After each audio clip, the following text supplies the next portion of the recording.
المغرقين. وقيل يا أرض ابلعي ماءك ويا سماء أقلعي وغيض الماء وقضي الأمر واستوت على الجود. وقيل بعدا للقوم الظالمين. ونادى نوح ربه فقال رب إن ابني من أهلي وإن وعدك الحق وأنت أحكم الحاكمين. قال يا نوح إنه ليس من أهلك إنه عمل غير صالح فلا تسألني ما ليس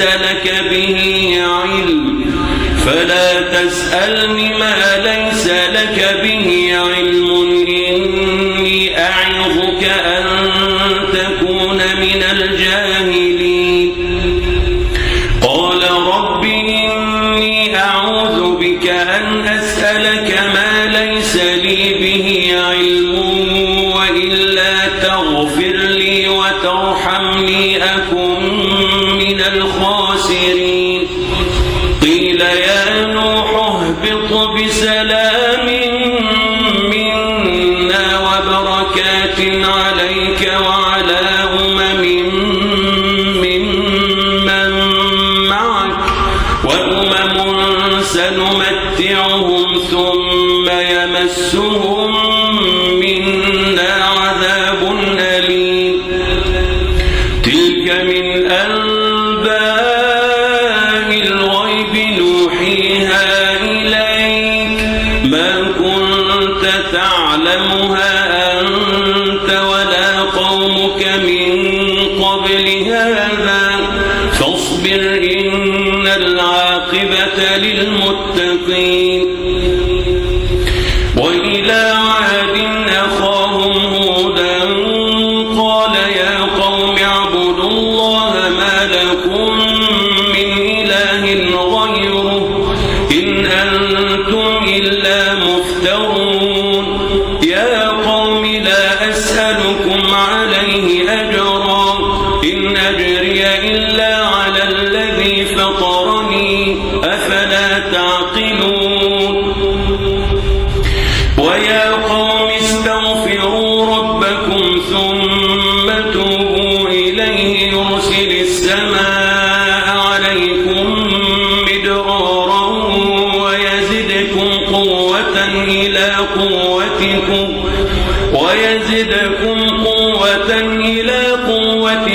ولا تتولوا مجرمين. قالوا يا هود ما جئتنا ببينة وما نحن بتاركي آلهتنا عن قولك وما نحن لك بمؤمنين إن نقول إلا اعتراك بعض آلهتنا بسوء. قال إني أشهد الله واشهدوا أني بريء مما تشركون من دونه فكيدوني جميعا ثم لا تنظرون. إني توكلت على الله ربي وربكم ما من دابة إلا هو آخذ بناصيتها إن ربي على صراط مستقيم.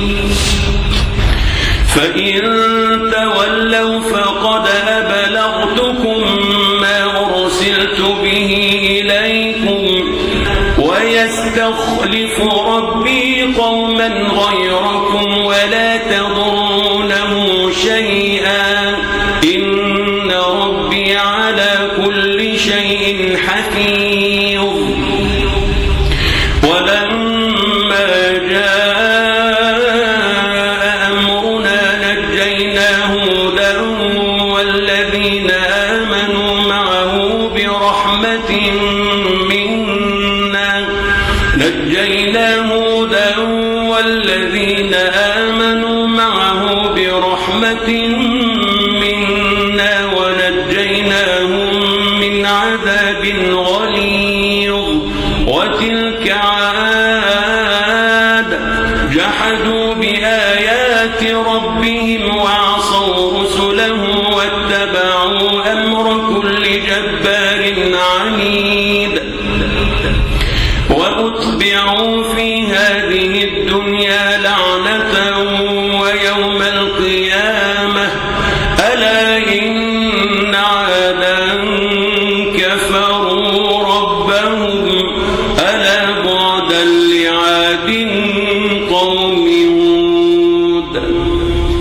وإلى ثمود أخاهم صالحا قال يا قوم اعبدوا الله ما لكم من إله غيره هو أنشأكم من الأرض واستعمركم فيها فاستغفروه ثم توبوا إليه إن ربي قريب مجيب.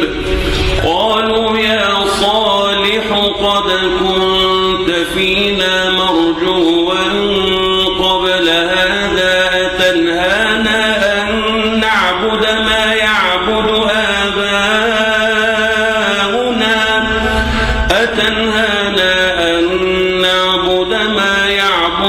آباؤنا وإننا لفي شك مما تدعونا إليه مريب.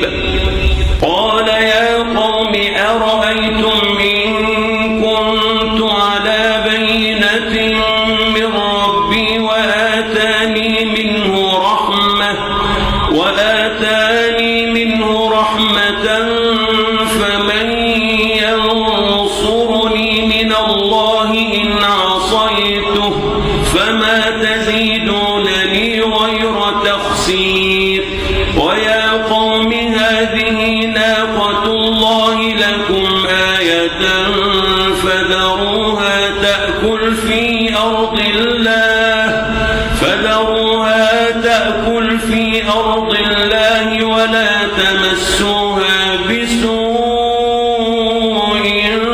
فيأخذكم عذاب قريب. فعقروها فقال تمتعوا في داركم 3 أيام ذلك وعد غير مكذوب. فلما جاء أمرنا نجينا صالحا والذين آمنوا معه برحمة منا ومن خزي يومئذ إن ربك هو القوي العزيز. وأخذ الذين ظلموا الصيحة فأصبحوا في ديارهم جاثمين كأن لم يغنوا فيها ألا إن ثمود كفروا ربهم ألا بعدا لثمود. ولقد جاءت رسلنا إبراهيم بالبشرى قالوا سلاما قال سلام فما لبث أن جاء بعجل حنيذ. فلما رأى أيديهم لا تصل إليه نكرهم وأوجس منهم خيفة قالوا لا تخف إنا أرسلنا إلى قوم لوط وامرأته قائمة فضحكت فبشرناها بإسحاق ومن وراء إسحاق يعقوب. قالت يا ويلتى أألد وأنا عجوز وهذا بعلي شيخا إن هذا لشيء عجيب. قالوا أتعجب يبين من أمر الله رحمة الله وبركاته عليكم أهل البيت إنه حميد مجيد. فلما ذهب عن إبراهيم الروع وجاءته البشرى يجادلنا في قوم لوط إن إبراهيم لحليم أواه منيب. يا إبراهيم أعرض عن هذا إنه قد جاء أمر ربك وإنهم آتيهم عذاب غير مردود. ولما جاءت رسلنا لوطا سيء بهم وضاق بهم ذرعا وقال هذا يوم عصيب. وجاءه قومه يهرعون إليه ومن قبل كانوا يعملون السيئات. قال يا قوم هؤلاء بناتي هن أطهر لكم فاتقوا الله ولا تخزون في ضيفي أليس منكم رجل رشيد. قالوا لقد علمت ما لنا في بناتك من حق وإنك لتعلم ما نريد. قال لو أن لي بكم قوة أو آوي إلى ركن شديد. قالوا يا لوط إنا رسل ربك لن يصلوا إليك فأسر بأهلك بقطع من الليل ولا يلتفت منكم أحد إلا امرأتك إنه مصيبها ما أصابهم إن موعدهم الصبح أليس الصبح بقريب. فلما جاء أمرنا جعلنا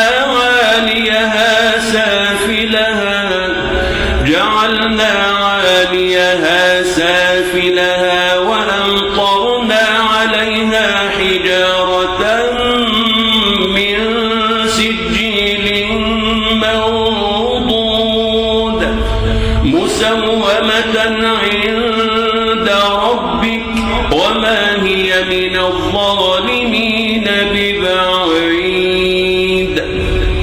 وإلى مدين أخاهم شعيبا قال يا قوم اعبدوا الله ما لكم من إله غيره ولا تنقصوا المكيال والميزان إني أراكم بخير وإني أخاف عليكم عذاب يوم محيط. ويا قوم أوفوا المكيال والميزان بالقسط ولا تبخسوا الناس أشياءهم ولا تعثوا في الأرض مفسدين.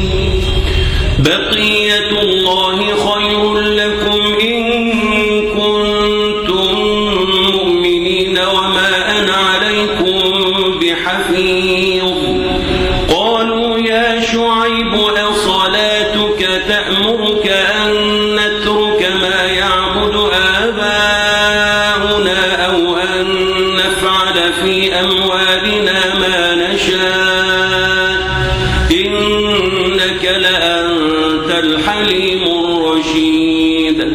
قال يا قوم أرأيتم إن كنت على بينة من ربي ورزقني منه رزقا حسنا وما أريد أن أخالفكم إلى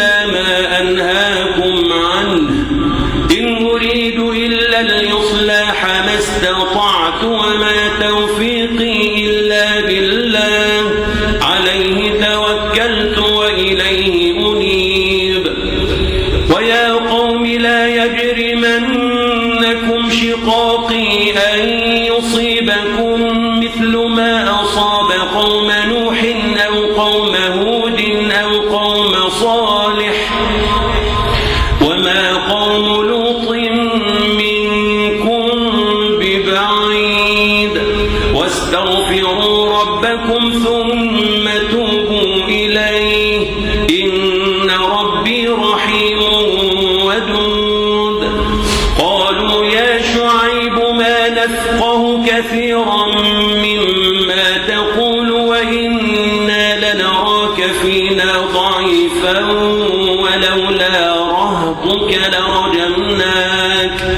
ولولا رهطك لرجمناك وما أنت علينا بعزيز قال يا قوم أرهطي أعز عليكم من الله واتخذتموه وراءكم ظهريا إن ربي بما تعملون محيط ويا قوم اعملوا على مكانتكم إني عامل سوف تعلمون من يأتيه عذاب يخزيه ومن هو كاذب وارتقبوا إني معكم رقيب ولما جاء أمرنا نجينا شعيبا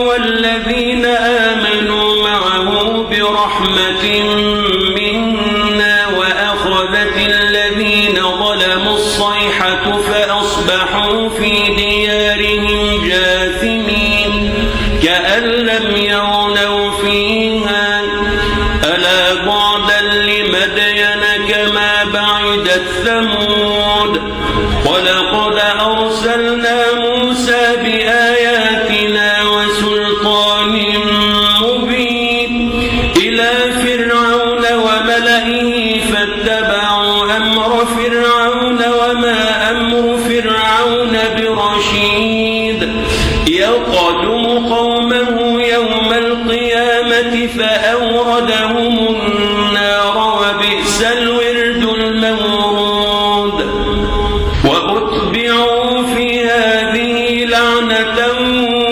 ويوم القيامة بئس الرفد المرفود ذلك من أنباء القرى نقصه عليك منها قائم وحصيد وما ظلمناهم ولكن ظلموا أنفسهم فما أغنت عنهم آلهتهم التي يدعون من دون الله من شيء لما جاء أمر ربك وما زادوهم غير تتبيب وكذلك أخذ ربك إذا أخذ القرى وهي ظالمة إن أخذه أليم شديد إن في ذلك لآية لمن خاف عذاب الآخرة ذلك يوم مجموع له الناس وذلك يوم مشهود وما نؤخره إلا لأجل معدود يوم يأتي لا تكلم نفس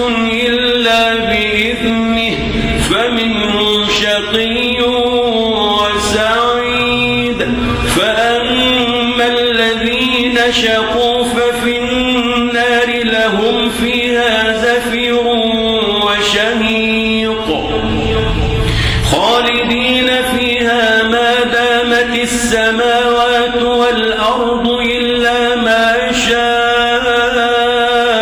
ربك إن ربك فعال فعال لما يريد. وأما الذين سعدوا ففي الجنة خالدين فيها ما دامت السماوات والأرض إلا ما شاء ربك عطاء غير مجذوذ. فلا تك في مرية مما يعبد هؤلاء، ما يعبدون إلا كما يعبد آباؤهم من قبل، وإنا لموفوهم نصيبهم غير منقوص. ولقد آتينا موسى الكتاب فاختلف فيه، ولولا كلمة سبقت من ربك لقضي بينهم وإنهم لفي شك منه مريب. وإن كلا لما ليوفينهم ربك أعمالهم إنه بما يعملون خبير. فاستقم كما أمرت ومن تاب معك ولا تطغوا إنه بما تعملون بصير. ولا تركنوا إلى الذين ظلموا فتمسكم النار وما لكم من دون الله من أولياء ثم لا تنصرون. وأقم الصلاة طرفي النهار وزلفا من الليل إن الحسنات يذهبن السيئات ذلك ذكرى للذاكرين. واصبر فإن الله لا يضيع أجر المحسنين. فلولا كان من القرون من قبلكم أولو بقية ينهون عن الفساد في الأرض إلا قليلا ممن أنجينا منهم واتبع الذين ظلموا ما أترفوا فيه وكانوا مجرمين. وما كان ربك ليهلك القرى بظلم وأهلها مصلحون. ولو شاء ربك لجعل الناس أمة واحدة ولا يزالون مختلفين إلا من رحم ربك ولذلك خلقهم. وتمت كلمة ربك لأملأن جهنم من الجنة والناس أجمعين. وكلا نقص عليك من أنباء الرسل ما نثبت به فؤادك وجاءك في هذه الحق وموعظة وذكرى للمؤمنين. وقل للذين لا يؤمنون اعملوا على مكانتكم إنا عاملون وانتظروا إنا منتظرون. ولله غيب السماوات والأرض وإليه يرجع الأمر كله فاعبده وتوكل عليه وما ربك بغافل عما تعملون. بسم الله الرحمن الرحيم. ألف لام را تلك آيات الكتاب المبين.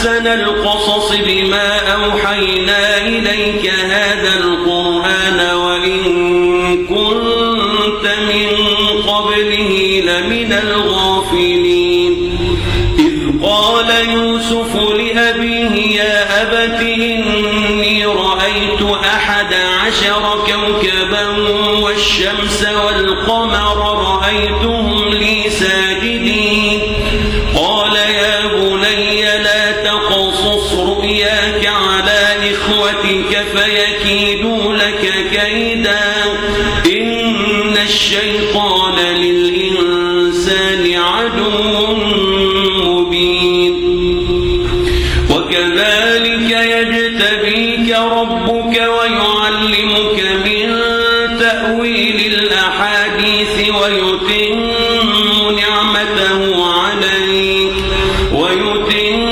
نعمته عليك وعلى آل يعقوب كما أتمها على أبويك من قبل إبراهيم وإسحاق إن ربك عليم حكيم لقد كان في يوسف وإخوته آيات للسائلين إذ قالوا ليوسف وأخوه أحب إلى أبينا منا ونحن عصبة إن أبانا لفي ضلال مبين اقتلوا يوسف أو اطرحوه أرضا يخل لكم وجه أبيكم وتكونوا من بعده قوما صالحين قال قائل منهم لا تقتلوا يوسف وألقوه في غيابة الجب يلتقطه بعض السيارة إن كنتم فاعلين قالوا يا أبانا ما لك لا تأمنا على يوسف وإنا له لناصحون أرسله معنا غدا يرتع ويلعب وإنا له لحافظون قال إني ليحزنني أن تذهبوا به وأخاف أن يأكله الذئب وأنتم عنه غافلون قالوا لئن أكله الذئب ونحن عصبة إنا إذا لخاسرون فلما ذهبوا به وأجمعوا أن يجعلوه في غيابة الجب وأوحينا إليه لتنبئنهم بأمرهم هذا وهم لا يشعرون وجاءوا أباهم عشاء يبكون قالوا يا أبانا إنا ذهبنا نستبق وتركنا يوسف عند متاعنا فأكله الذئب وما أنت بمؤمن لنا ولو كنا صادقين وجاءوا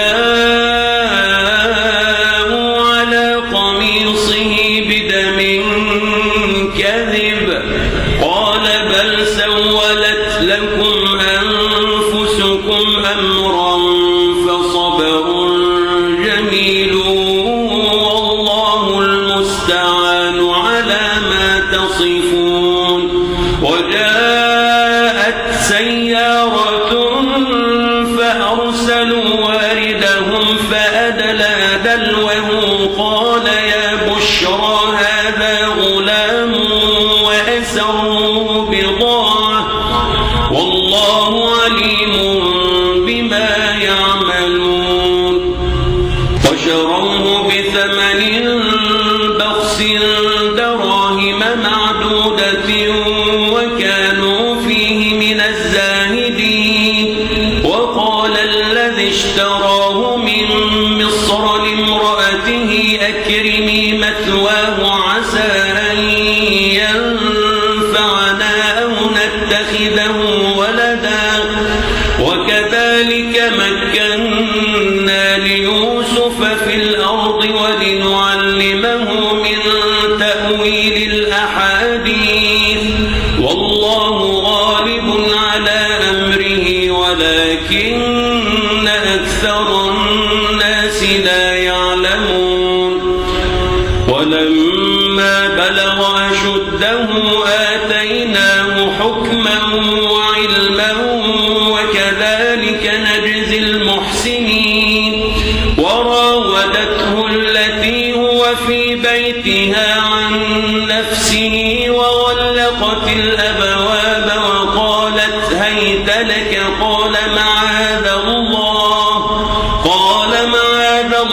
إنه ربي أحسن مثواي إنه لا يفلح الظالمون ولقد همت به وهم بها لولا أن رأى برهان ربه كذلك لنصرف عنه السوء والفحشاء إنه من عبادنا المخلصين واستبق الباب وقدت قميصه من دبر وألف يا سيدها لدى الباب قالت ما جزاء من أراد بأهلك سوءا إلا أن يسجن أو عذاب أليم قال هي راودتني عن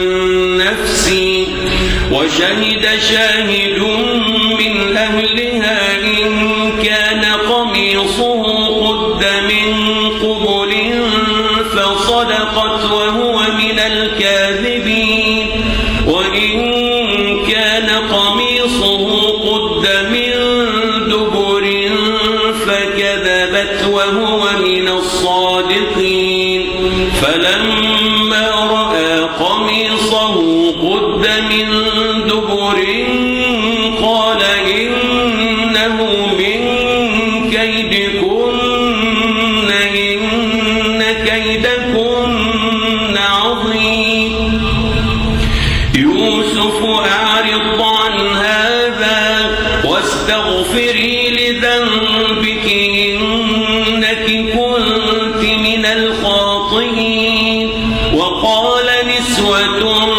في المدينة امرأة العزيز تراود فتاها عن نفسه قد شغفها حبا إنا لنراها في ضلال مبين فلما سمعت بمكرهن أرسلت إليهن وأعتدت لهن متكئا